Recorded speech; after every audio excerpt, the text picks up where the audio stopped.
पहलगाम आतंकी हमले को रोकने में पूरी तरह से फेल हो चुकी मोदी सरकार अपनी नाकामी को छिपाने के लिए राहुल गांधी को गिरफ्तार करने की तैयारी में है। जी हां, चौंकिए मत, बिल्कुल सच है। खबर है कि गृह मंत्री अमित शाह के इशारे पर केजरीवाल और हेमंत सोरेन की तरह नेता प्रतिपक्ष को भी हिरासत में लिया जाएगा। आपको बता दें कि एक तरफ शाह ने एक्शन लिया है तो वहीं दूसरी तरफ कोर्ट ने रिएक्शन दिया है, और ऐसा रिएक्शन दिया है कि भरे कोर्ट रूम में कथित चाणक्य की भयंकर फजीहत हो गई है। तो कैसे राहुल गांधी के साथ खड़ा हो गया है कोर्ट, आपको बताएंगे। और सुप्रीम कोर्ट ने पहलगाम में हुए आतंकी हमले के बाद क्या ऐतिहासिक कदम उठाया है, उस पर भी आएंगे। लेकिन खबर में सबसे पहले कैसे अमित शाह की चाणक्य नीति पूरी तरह से फेल हो गई है। बिग ब्रेकिंग देखिए, खबर आप देखिए लाइव ब्लॉग की, देखिए इसमें लिखा भी है। नेशनल हेराल्ड मनी लॉन्ड्रिंग मामला, दिल्ली कोर्ट ने सोनिया गांधी और राहुल गांधी को नोटिस जारी करने की ईडी की याचिका खारिज की।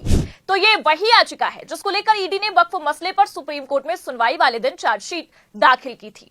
सूत्रों के हवाले से मिली जानकारी के मुताबिक अमित शाह ने खुद फाइल को आगे बढ़ाया और राहुल गांधी समेत सोनिया गांधी को नेशनल हेराल्ड मामले में फंसाया गया।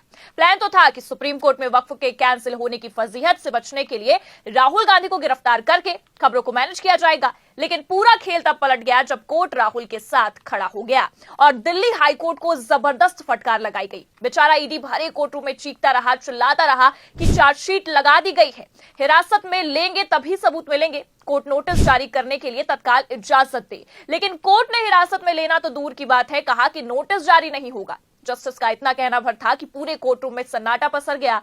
तो ऐसा क्या कह दिया जस्टिस ने, खबर का मेन पॉइंट देखिए, इसमें लिखा भी हुआ है। आरोप पत्र में कुछ दस्तावेजों की कमी है, ईडी को निर्देश दिया जाता है कि वे इन दस्तावेजों को दाखिल करें, इसके बाद ही नोटिस जारी करने पर निर्णय लिया जाएगा। दिल्ली की विशेष अदालत ने अपने आदेश में यह साफ कह दिया है कि जो आप दस्तावेज लाए हैं वो पूरे नहीं, पहले उनको पूरा करो फिर ही नोटिस जारी होगा। लेकिन आधे अधूरे दस्तावेजों के साथ ईडी अड़ गया, कहने लगा कि मिलॉर्ड, हम नहीं चाहते कि आदेश लंबा खींचे, प्लीज नोटिस जारी कीजिए। लेकिन कोर्ट ने आओ देखा न ताओ देखा, तुरंत याचिका को खारिज करते हुए अमित शाह के आदेश की भरे कोर्ट रूम में धज्जियां उड़ाकर रख दी। एक तरफ हाई कोर्ट में पूरा खेल एक्सपोज हुआ तो वहीं दूसरी तरफ सुप्रीम कोर्ट ने भी नहले पर दहला चला है। आपको बता दें कि पहलगाम में हुए आतंकी हमले के बाद इतिहास में पहली बार ऐसा हुआ है कि सुप्रीम कोर्ट ने बड़ा कदम उठाया है। खबर भी मौजूद है हमारे पास, खबर देखिए एनडीटीवी की, इसमें लिखा भी हुआ है। पहलगाम हमले के बाद इतिहास में पहली बार सुप्रीम कोर्ट ने उठाया बड़ा कदम। आपको बता दें कि भारत के इतिहास में ऐसा पहली बार हुआ कि किसी आतंकी घटना की निंदा करने के लिए सुप्रीम कोर्ट में 2 मिनट का मौन रखा गया है। ये जो तस्वीर है अपने आप में ऐतिहासिक है। आपको ये भी बता दें कि 26/11 समेत किसी भी आतंकी घटना के लिए इस तरह से मौन नहीं रखा गया। सुप्रीम कोर्ट में सिर्फ 30 जनवरी, जिस दिन महात्मा गांधी जी की हत्या हुई थी, उसी दिन 2 मिनट का मौन रखा जाता है। लेकिन इस बार जो हुआ वो गजब हो गया। तो इस ऐतिहासिक कदम से आप अंदाजा लगा सकते हैं कि सुप्रीम कोर्ट भी आर पार के मोड में है। एक तरफ मोदी के सांसद ने कहा कि देश में गृह युद्ध करवाने के लिए सीबीआई खन्ना जिम्मेदार है, तो वहीं दूसरी तरफ गृह मंत्रालय समेत मोदी के सरकारी सिस्टम की पोल पट्टी खुल गई। आपको बता दें कि सर्वदलीय बैठक में विपक्ष के दबाव में सरकार ने यह तो माना कि चूक हुई है, लेकिन इस चूक के लिए जिम्मेदार कौन है, जवाबदेही किसकी है और किसको इस्तीफा देना होगा, इस तरह का कोई एक्शन निकलकर सामने नहीं आया। शायद इसलिए सुप्रीम कोर्ट ने मौन धारण करके आतंकी घटना की निंदा करके भाजपाइयों को आईना दिखाया है। लेकिन निकम्मी सरकार शर्म है कि आती नहीं। इस्तीफा देना तो दूर की बात है, मोदी जी भरे मंच पर हंसी ठिठोली कर रहे हैं। पहलगाम की हाई लेवल मीटिंग छोड़कर बिहार में चुनाव प्रचार कर रहे हैं। बता दें कि जब 2008 में आतंकी हमला हुआ तो तत्कालीन गृह मंत्री और सुरक्षा सलाहकार ने आतंकी घटना में हुई चूक की जिम्मेदारी लेते हुए तत्काल अपने पद से इस्तीफा दे दिया था। तब तो इस्तीफा हो गया था, लेकिन अब तो चूक मानने के बावजूद भी जवाबदेही नहीं है। अरे जवाब देना तो दूर की बात है, अपनी नाकामी छिपाने के लिए राहुल गांधी को फंसाने की साजिश की जा रही है।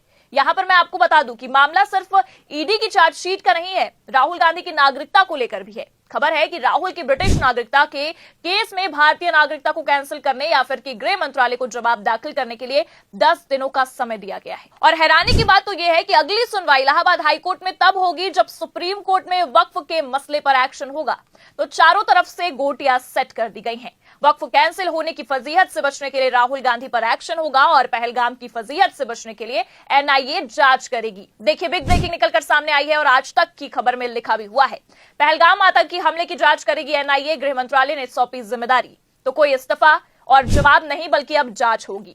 अब इस जांच के आदेश से आप अंदाजा लगा सकते हैं कि गृह मंत्री अमित शाह और सुरक्षा सलाहकार अजीत डोभाल कितने निकम्मे हो चुके हैं। तीसरी महत्वपूर्ण बात जो जानकारी हमारे पास मिल रही है, सुरक्षा एजेंसियों का मानना है, खासतौर से होम मिनिस्ट्री की तरफ से और उच्च अधिकारी की तरफ से और इंटेलिजेंस एजेंसीज की तरफ से कि सुरक्षा में चूक हुई है। ये मजाक नहीं है। 2000 टूरिस्ट किसी एक पिकनिक स्पॉट पे हैं, वहां पर ना ही पुलिस बल की कोई तैनाती, ना ही सुरक्षा बल की कोई तैनाती। हम देखते हैं जब अमरनाथ यात्रा होती है 10 मीटर, आपने भी देखा होगा 10 एक बड़ी खबर हम बता देते हैं अशरफ, जिसकी कि 2 विदेशी नागरिकों की भी यहां पर जान गई है। तो सुना आपने, जैसे ही ग्राउंड रिपोर्टर ने ग्राउंड की सच्चाई बतानी शुरू की और खुलासा किया कि सुरक्षा विभाग से लेकर गृह विभाग की बड़ी चूक हुई है, तो आज तक ने बात को बीच में ही काट दिया और अमित शाह और डोभाल का बचाव किया। एक तरफ बचाव हुआ है और दूसरी तरफ सूचना मंत्रालय की तरफ से लाइव कवरेज न चलाने के आदेश भी पारित कर दिए गए हैं। मतलब बेशर्मी तो देखिए, आतंकी जैसे घटना पर भी ये लोग मोदी शाह का बचाव करने से नहीं चूक रहे हैं। खैर, गोदी मीडिया भले ही ना बोले, लेकिन वरिष्ठ पत्रकार से लेकर राजनीतिक विश्लेषकों ने लंका लगाकर जरूर रख दी है। देखिए, जाने माने वरिष्ठ पत्रकार हैं प्रशांत टंडन, लिखते हैं, किस मर्ज की दवा है अजित डोभाल? सेंट्रल इंटेलिजेंस एजेंसियां 2 खेमों में बटी हुई हैं। आधी गृह मंत्री अमित शाह को रिपोर्ट करती हैं और आधी एनएसए अजीत डोभाल को। ये बात भी किसी से छुपी नहीं है कि अमित शाह और अजित डोभाल में आपस में सामान्य बातचीत तक नहीं है। इसका असर एजेंसियों के कामकाज पर भी पड़ना लाजमी है। तो आपसी झगड़े में इन दोनों ने पूरे देश की सुरक्षा को खतरे में डालकर रख दिया है। ऐसे में एनआईए को जांच सौंपने से किसको कितनी और क्या सुरक्षा मिलेगी, आप अपने आप में समझ सकते हैं। एक तरफ गोदी मीडिया कहता है कि डोभाल जेम्स बॉन्ड है और अमित शाह चाणक्य, लेकिन इन दोनों की पॉलिसीज ने पूरे देश को खतरे में डाल दिया है।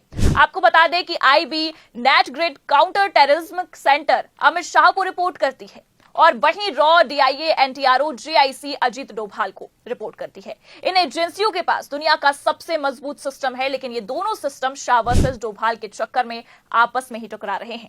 इतिहास में ऐसा पहली बार हो रहा है कि आतंकियों ने टूरिस्टों को निशाना बनाया, लेकिन बेशर्मी तो देखिए इस सरकार की कि उन आतंकियों को निशाना बनाने के बजाय राहुल गांधी को निशाना बनाया जा रहा है। तो क्या राहुल गांधी को जेल होगी? क्या राहुल गांधी की नागरिकता जाएगी? क्या सांसदी भी जाएगी?